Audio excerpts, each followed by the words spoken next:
Good morning and welcome back to Granted Gardens. My name is Melissa and today is a very special day because today is going to be our very first garden tour of 2022. So our first stop today is going to be our deck, and this has been one of the very big highlights of our channel throughout the years, and the reason for that being is that we usually do an excellent job at producing a ton of food in a very small space. This deck, I believe, is 12 by 16, and we literally will line the edges of the deck with plants in all of these pots, and we will be picking from these fresh food throughout the season. And this is just proof that you don't necessarily need any of the fancy raised beds or huge in-ground gardens in order for you to be able to produce food at home. You can literally grow your own food in small pots and be able to come out and pick from that food and make a meal from it just as easily as you could in a larger garden bed. So just some examples of stuff that we like to grow here in pots. We've got a lot of tomatoes. These are Crookneck Squash. So I think a lot of times when people think of growing stuff in pots, they think like microgreens or herbs, small things. And that's not the case. You can grow big things too. So here we have Crookneck Squash. We've done these on the patio, I believe, last year as well.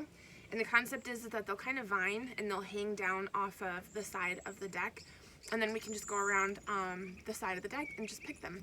And Crookneck Squash, they get pretty big, but they're gonna do just fine in these pots as well. Another thing that we have a lot of up here are peppers. So these ones here are shishito peppers, but we grow quite a variety of peppers and tomatoes on our deck as well. Another thing that we grow on the deck is zucchinis. I've been avidly speaking about zucchinis quite a bit this year. I just think that they're great to grow because they're so versatile. There's so much you can do with them. Over here you can see we've got 2 zooks in this larger container. I would say it's roughly 2 feet by 1 foot. And then we have more zucchini down here as well in the same container. The larger containers will hold multiple plants. This is the first year I think that I've done zucchinis in these kind of plants. Usually I'll just put them in their own great big pot. But we'll see. I do also usually succession sow zucchini, so I'll have a few rounds of zucchini throughout the summer this year. So I might try growing them in different pots and see how they do.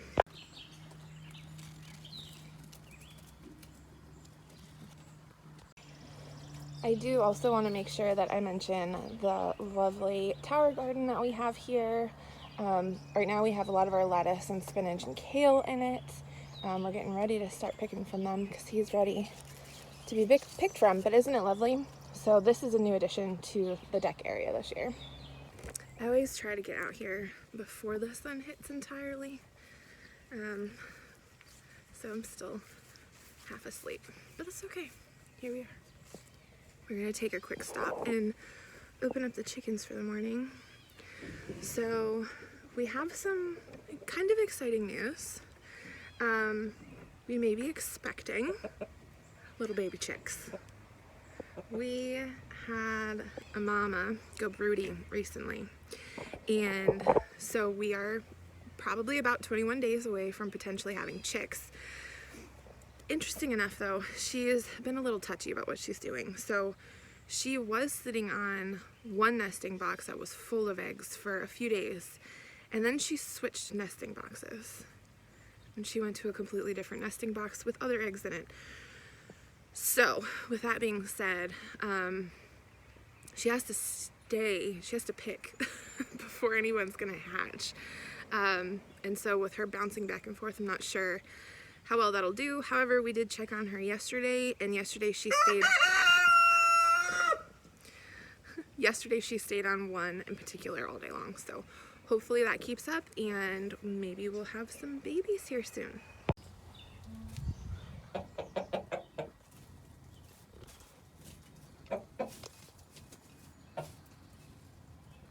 Next, we're gonna go into the big garden. I'm gonna do my best to try and keep these kind of less detail. A lot of stuff right now is really small, so you can't really tell what it is anyways. Plus, with the planting videos that I did, I went into detail about the different varieties that all of these plants were. So don't want to overdo it by going into the varieties now. I will go over the varieties again, but just probably later when things start actually getting a little bit bigger. Alright, so this first bed is my pepper bed. The idea behind this bed was that I had tried planting a million different things in here over the years, and nothing really did that great. And then last year, we planted a ton of peppers in here, and they just took off. They did really, really good. So we went back to planting peppers in here again. So I've got 1, 2, 3, 4, 5 rows of peppers in here. We've got some onions in here as well that were just volunteers from last year. And then in the very back, there is a squash of some sort that is going to be coming up. I did plant that, I just don't remember which one it was. I feel like I'm gonna have a lot of addressing to do with these gardens this year.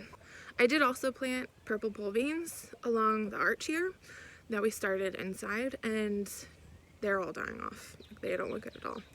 And I think I said this in my planting video too, that I think I'm done with starting beans and peas inside the house. There's no point, we just need to start direct sowing them, so that's gonna be my new rule for myself.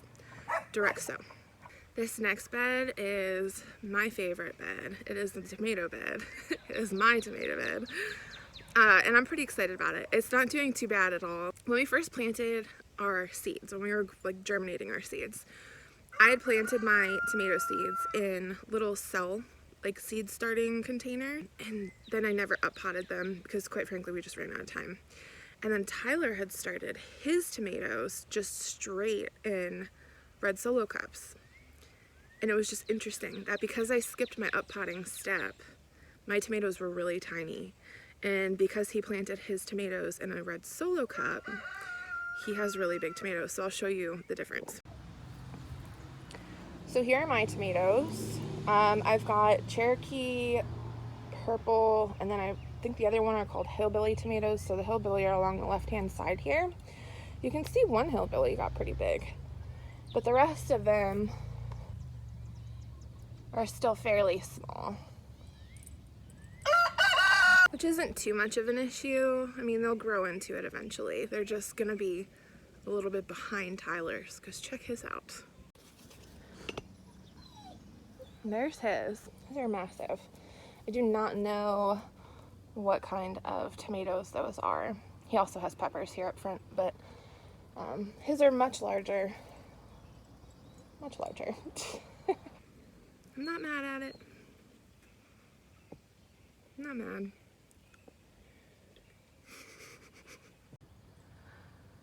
Alright, so this is the archway that goes from the raised beds into the in-ground bed. I was very specific about what I wanted to hang here because the overall aesthetic is just as important as the actual crop. So along this side we have something called yard-long cucumbers. So the yard-long cucumbers are essentially slicer cucumbers, so something that you would predominantly slice and eat fresh. But the idea is that they get really, really long, right? And so I loved the concept of having them kind of like cascading over this trellis and like hanging down, and you kind of have to maneuver your way to get through. I like that stuff. Makes me excited. And then this obviously needs weeded. But here we have some melons. So these are going to be our tiger melons. You gotta get them, they're not quite there to the arch yet. But we need to get them to start growing up this arch. And we've got, I think, tiger melons are just like little personal sized melons. And they look really pretty on an arch because they bring color and kind of interest and texture to a situation that's mostly all green. So I'm excited about those. Plus they're just easy to pick. You want to keep them up off the ground. It's great to have them grow in here on a trellis. Here is our in-ground garden. Along the fence line here that you can see growing up, which are actually doing stellar. They're doing really well. These are our sugar snap peas. Then along this line right here, you're gonna see bush beans. This space right now is empty, and the reason for that being was we needed a bit of a walkway. And then we did have garlic growing here, but Tyler just recently pulled the garlic. So we have that curing. Tyler's got some peppers here, and then I've got my pickling cucumbers along the edge back here. You'll notice that the pickling cucumbers come to an abrupt stop and there's nothing growing in that corner right there. The reason for that is because there was fully started slicer cucumbers. I believe they were munchers. Where was what they were called? Over in that corner. Those plants disappeared. Gone. And it's not like they died and dried up, because there's no plant left. Like, there's no carcass. So I don't know what happened, but they're gone. So I did come out and direct sow more, but I'm curious to see if anyone else has had that issue. I don't even want to say for sure what where I got them from, because I'm not entirely sure and I don't want to throw anybody under the bus, but yeah, issues. Anyone else have that problem? I gave my parents the same starts and theirs died off as well, but their pickling cucumbers are still alive. So what happened there? What happened? I've got a melon of some sort right here, or no, actually that might be a squash. And then I've got some Swiss chard. I would like to put more Swiss chard over here. I've direct sowed okra, which is not up quite yet. Okra is another one I've tried growing at least for 2 years now, but I've like attempted multiple ways to grow this okra and I cannot get it to grow. So whatever. This year we're going to try direct sowing it and hope for the best. Alright, so we're going to come down into this corner. Again, back here is pickling cucumbers. Look at how stellar they're doing. And then down here I've got 4 of my Brussels sprouts going. So we've got quite a variety going on in this garden, and that's something that we really strive for. I want to have a large variety, but I want to be successful with the stuff that I grow. So this year we did try to focus on high production plants, but at the same time we wanted a little bit of beauty and variety to the garden. So I'm happy with what we have, as long as everything pans out okay. I'm trying really, really hard not to make this video too long. So we're moving back up into the front a little bit. So here we are in Tyler's food forest, and it has been modified quite a few times. It's a little different, but it's still kind of the same. So I'll show you guys my take on what I know is back here. He is gonna have a lot more information about this stuff than I do, but I'm gonna give my best shot, okay? So here it is in all of its glory. I know this right here up front, this is all comb-free, so we use that a lot for medicinal purposes and fertilizer. This is a pawpaw tree, as well as that guy right there. There is elderberry here. There is, I don't know where it is. There is this vine right here, kiwi. In the back you can see we've got some kale. He let me throw some stuff back there that I didn't have room for. In this bed I actually did go ahead and plant asparagus crowns. I don't know that that's them coming up. Kinda would doubt that it is, but hoping for the best there. And then we've got some cabbage and cauliflower, I believe, planted in the back there as well. I think I did okay. I think I did all right naming off the stuff that's in there. Might have missed 1 or 2 things, but I tried. We'll do a quick run through of the front yard. So this is our blueberries, which I'm so excited about, and we are getting progress like crazy on. This was the bush that last year didn't do anything for us, and it is right now the bush that has the most blueberries on it. So I'm super excited about that. 4 blueberry bushes here. Then I'm gonna try and show you guys Tyler's other garden. So this is Tyler's tropical garden. He's got bananas. So this is the banana plant, banana tree, bananas. Elderberries in here as well. I'm gonna butcher this. I don't know what else is in here. Elephant ear kale, I believe is what it's called. I might be butchering that as well, but essentially it's like massive kale. It's supposed to get huge. And then cannas. I know cannas are in here somewhere as well. I'm obviously missing some stuff. He's done a lot of videos about it as well, like up until this point, so it shouldn't be hard for you guys to find that. And I think I want him to do a video on just highlighting kind of where he got the idea of all that stuff and kind of focusing on it, because I think it's really neat and it's very unique. Quick pause for beauty. Love my roses. The lighting out here is getting a little rough, but I have to show you guys my cottage garden. So this is my cottage garden setup. It is a hodgepodge of plants, a lot of which I got from my mother, that she graciously shared with me.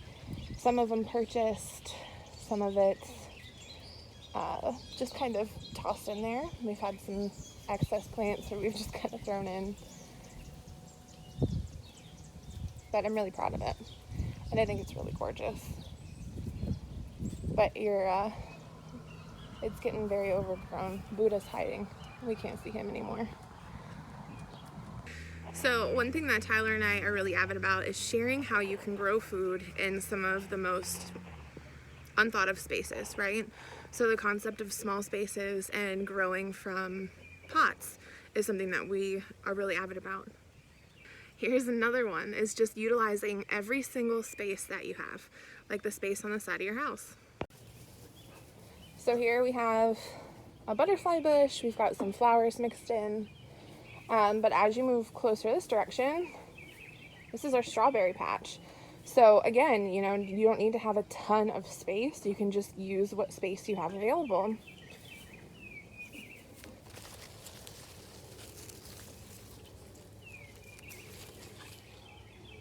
Yum. Strawberries are one of those things that is actually really easy to grow.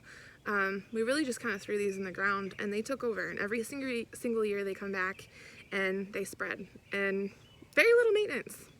They grow practically anywhere. Next one here is our Grape Arch. And Tyler has been avidly pointing out that we are so excited because there's actually grapes on here starting somewhere. Where'd those go?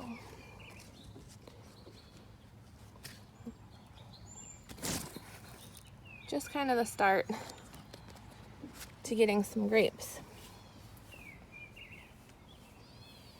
We have been trying to grow these grapes for many years. This is like the third place that they've existed on the property, but they now kind of have their own permanent home with that arch. We're really hoping that we're going to get something from it this year. The biggest issue has been Japanese beetles, and so that's why we kind of moved them to their own separate space so that we can address it if need be, because the Japanese beetles tend to just plow through these things. So we're keeping a very close eye on them for that when the beetles do show up, we can stay on top of it. Last but not least is the herb bed.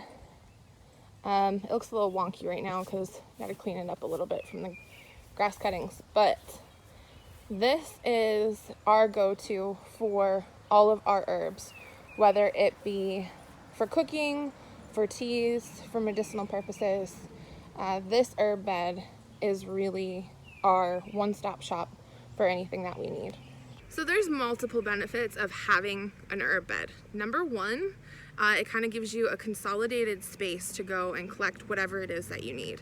I'd noticed throughout the past when we'd kind of had herbs kind of spread out throughout the gardens that I usually only tended to the ones that were in the herb bed. I very rarely actually picked from any of the other herbs that we had out in the other areas, mostly because I just kind of forgot about them. But number two, because it was just more convenient for me to go to one place and take whatever I needed from that. And one thing about herbs is that the more that you pick from them, the more they tend to grow, the happier they tend to be. So making sure that you put them in a place that you remember to go to is very important. Plus the concept of just having a variety of herbs available to you, but we kind of got to take our time planting them. So we started off with a lot of herbs that we were mostly familiar with, but the longer that we've had this herb bed, we've kind of been adding some odds and ends herbs that we really aren't that familiar with, and it gives you a chance to focus on learning new herbs. So highly suggest the herb bed. Oh, I completely forgot about our new additions. We need to highlight these guys. So these are brand new this year. We built these beds this year and filled them. We have one bed with onions and the other with potatoes.